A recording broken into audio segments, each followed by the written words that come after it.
नमस्कार, स्वागत है आपका। आप देख रहे हैं आज तक, आपके साथ हूं मैं नेहा बातन। दोपहर के 2:30 बज गए हैं। 7वें चरण का मतदान जारी है। 57 लोकसभा सीटों पर वोटिंग चल रही है। ताजा आंकड़े कह रहे हैं कि 40.02% वोटिंग अब तक 7.5 घंटे बाद तक हुई है। 1 बजे के ये आंकड़े हैं। राज्यवार बात करें तो हिमाचल प्रदेश में जबरदस्त मतदान हुआ। दोपहर 1 बजे तक के आंकड़े 48.63% मतदान बता रहे हैं। आखिरी दौर का रण, यही दिन अंतिम और यही दौर भारी हो सकता है क्या, ये सवाल सबके मन में है। आपसे कुछ ही देर बाद वोटिंग खत्म हो जाएगी शाम 6 बजे और नतीजे से ठीक पहले हम आपको दिखाएंगे एग्जैक्ट पोल। उत्तर प्रदेश की 13 सीटें, बिहार की 8 सीटें, पश्चिम बंगाल की 9, पंजाब की 13, हिमाचल प्रदेश की 4 और झारखंड की 3 सीटों पर मतदान चल रहा है। वहीं कई हाई प्रोफाइल नेताओं ने आज मतदान किया, जिसमें राघव चड्ढा, योगी आदित्यनाथ, लालू राबड़ी संग मीसा भारती, जीतन मांझी और अजय राय शामिल थे। रोहित सिंह मेरे सहयोगी जुड़ गए हैं, उनके साथ टीएमसी के कैंडिडेट शत्रुघ्न सिन्हा हैं। बात करिए रोहित उनसे। जी बिल्कुल नेहा, शत्रुघ्न सिन्हा जो हमारे साथ मौजूद है, आसनसोल से तो प्रत्याशी हैं इस बार, लेकिन क्योंकि पटना साहिब में आज चुनाव हो रहा है और पटना साहिब के ही रहने वाले हैं या वोट करते हैं, आइए उनसे बात करते हैं। शत्रु जी, आप तो आसनसोल के प्रत्याशी हैं, लेकिन पटना में आज आप वोट देने के लिए पहुंचे हैं, पहले तो बताइए। मैं तो हमेशा आता हूँ। मैं तो शुरू से जहां कहीं भी रहा हूँ देश में, चुनाव के दिन मैं पटना जरूर आता हूँ। मेरा अपना शहर है और साथ ही साथ मैं एक देश के नागरिक, अच्छे नागरिक का कर्तव्य पूरा करता हूँ। लोगों से अपील भी करता हूँ कि ज्यादा से ज्यादा संख्या में, तादाद में आकर आप वोट दें और राष्ट्र निर्माण में और राष्ट्र की तरक्की में, राष्ट्र को बनाने में अपना योगदान दें। तो अब तो आज मतदान समाप्त हो रहा है, चुनाव लगभग समाप्त तो हो ही चुका है, कुछ घंटे बचे हैं, तो अब क्या लगता है 4 जून को क्या होने जा रहा है? देखिए रोहित, मैं ना ही कोई सेफोलॉजिस्ट हूँ और ना ही कोई मैं ज्योतिष हूँ, लेकिन अपने अनुभव के आधार पर कह सकता हूँ, जिस तरह से पूरे देश में देख रहा हूँ और जिस तरह से चुनाव की लड़ी में मुद्दा बनाम मोदी हो चुका है। मुद्दे बहुत हैं जिसके आधार पे आज लोग बात कर रहे हैं, और मोदी साहब की जो फेल्ड गारंटी है, जो गारंटी दी एक पूरी नहीं हुई पहले, अब नई गारंटी लेकर सामने आ रहे हैं। तो आज जो मोदी जी अपना विश्वसनीयता खो चुके हैं, क्रेडिबिलिटी खो चुके हैं, लोग विश्वास नहीं कर रहे हैं उनपे।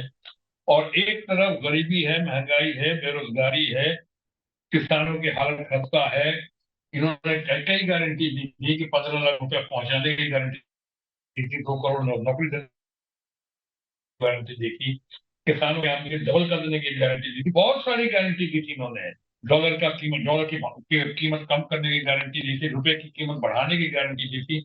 इन सारी बातों की गारंटी पूरी नहीं होने के बाद अब नई गारंटी दी। तो मैं देख रहा हूँ पूरे देश में, चाहे SC ST परिवार हो, कि हमारा OBC परिवार हो, कि किसान परिवार हो, कि बैकवर्ड क्लासेस के लोग हों, चारों तरफ युवा पीढ़ी में देख रहा हूँ, बेरोजगारी की मार देख रहा हूँ, महंगाई की हाहाकार देख रहा हूँ।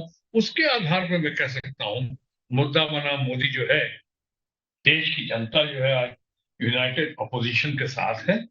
और यूनाइटेड अपोजिशन यानी जो इंडिया ब्लॉक के साथ है, और उनको उसका सहयोग और आशीर्वाद भरपूर प्राप्त हो रहा है। उसके आधार पर कैसे 2004 तारीख को रिजल्ट निकलेगा, उससे ज्यादा नहीं कह सकता हूँ कुछ, लेकिन इतना जरूर दिखता है कि जो 400 के नारे जो दिए थे वो तो हवा हवाई हो चुकी है रूलिंग पार्टी की।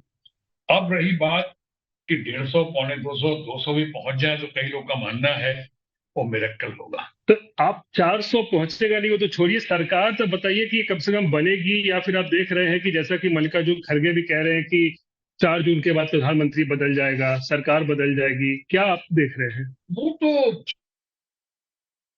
स्वाभाविक है, जब आपको जीतने की बहुत ज्यादा उम्मीद हो, लोग कह रहे हो। अरे सट्टा बाजार से लेकर जनता जनार्दन की आज यही आवाज है कि इंडिया ब्लॉक और यूनाइटेड ऑपोजिशन सामने आएगा। एक से एक काबिल नेता है, खड़गे साहब हैं, राहुल गांधी हैं, अब केजरीवाल हैं, कि हमारे देश के सर्वाधिक लोकप्रिय नेता और खासकर महिलाओं में सबसे पॉपुलर लीडर हमारी ममता बनर्जी हैं। तो ये काबिल लोग हैं। तो ये लोग अगर कह रहे हैं कि जीतने के बाद, तो कोई भी पार्टी जब जीतते हैं तो जाहिर है कि सो मंत्री बदलते हैं, मंत्रिमंडल तो बदलता आप है। सरकार बदलते देख रहे हैं, आपको लगता है बदल जाएगी सरकार? मुझे लग रहा है, लग रहा है। मुझे लग रहा है, जरूर लग रहा है। और मैं बता दूं आपको हम लोग शहरों की बात ज्यादा करते हैं, ग्रामीण क्षेत्रों में बहुत गया हूं मैं, एक जबरदस्त लहर है इनके भारतीय जनता पार्टी और एनडीए के कहर के खिलाफ। एक जबरदस्त लहर है, हम देख रहे हैं यूनाइटेड अपोजिशन में और इंडिया में। प्रधानमंत्री जो ध्यान लगा रहे हैं कन्याकुमारी में, शत्रु जी, उसको लेकर बड़ी राजनीति चल रही है, इसमें क्या लगता है कोई गलत है? क्योंकि विपक्ष कह रहा है कि ऐसा नहीं होना चाहिए, जबकि बीजेपी कह रही है ये तो सनातन धर्म का जो है वो ठीक है कर रहे हैं वो। नहीं नहीं, थोड़ा इसको अलग ना करें, इसको या अलग कर दें। ध्यान लगाना कोई गलत बात नहीं। मैं जानता हूँ माननीय प्रधानमंत्री योगा करते हैं, मैं खुद भी योगा का बहुत बड़ा समर्थक, प्रशंसक हूँ, प्रचारक हूँ मैं, और मोदी जी करते हैं। आज मेडिटेशन कर रहे हैं तो उसमें मेडिटेशन करने में कोई आपत्ति नहीं, कोई हर्ज नहीं, लेकिन मेडिटेशन जो है वो मीडिया अटेंशन के लिए हो रहा है, ऐसा प्रतीत होता है। मीडिया अटेंशन के लिए हो रहा है कि मैंने पहली बार देखा और सुना कि मेडिटेशन ऐसा जिसमें आप कैमरा भी ले जा रहे हैं, आप कम्युनिकेशन का सारा साधन रख रहे हैं, वहां पे दुनिया भर को बता रहे हैं कि आप किस पोज में बैठे हैं, क्या कपड़े पहने हुए हैं, क्या आप वस्त्र धारण किया है, क्या आपकी अदा है, ये आप दुनिया को बता रहे हैं। तो इस पे मीडिया अटेंशन टर्न किया है, इसको पहले भी किया था, केदारनाथ गए थे, अभी यहाँ आए हैं। चलो, हमारी शुभकामना है, हम उनकी प्रार्थना को, हम प्रभु उनकी प्रार्थना स्वीकार करें, लेकिन मैं इसको इससे कह रहा हूं कि मीडिया अटेंशन में नहीं बदलना चाहिए, वो गलत है। प्रचार का एक हिस्सा दिखता है, प्रचार का तंत्र दिखता है। शत्रु जी, ममता बनर्जी आज इंडिया बैठक में नहीं गई, इंडिया गठबंधन की जो बैठक हो रही है, उन्होंने दूरी बनाई है, लेकिन आपको क्या लगता है, अगर आप कहते हैं सरकार बदल रही है, तो ममता बनर्जी एक फ्रंट रनर हो सकती है प्रधानमंत्री के लिए? पहली बात तो ये कि ममता जी जो आज नहीं गई हैं वो सत्य है, मगर अर्ध सत्य है। वो नहीं गए इसलिए कि वहां पे बहुत सारे उनके इलेक्शन हो रहे हैं बंगाल में, और अभी तूफान आया था बंगाल में, उसका आफ्टर इफेक्ट भी अभी भी है। तो इसको देखने के, संभालने के लिए ममता जी का वहां होना बहुत आवश्यक है। लेकिन ममता जी ने साथ साथ ये भी कहा है कि वो दिल से इंडिया ब्लॉक के साथ हैं, दिल से यूनाइटेड अपोजिशन के साथ हैं। चुनाव तो समाप्त हुए, अब मैं जानना चाह रहा हूं कि अगर आप सरकार बदलने का दावा कर रहे हैं तो प्रधानमंत्री कौन होगा? ममता बनर्जी का एक फ्रंट रनर हो सकती हैं, एक्सेप्टेबल फेस हो सकती हैं? देखिए, एक्सेप्टेबल फेस, मगर ऐसे कहूं कि हमारे मित्र माननीय प्रधानमंत्री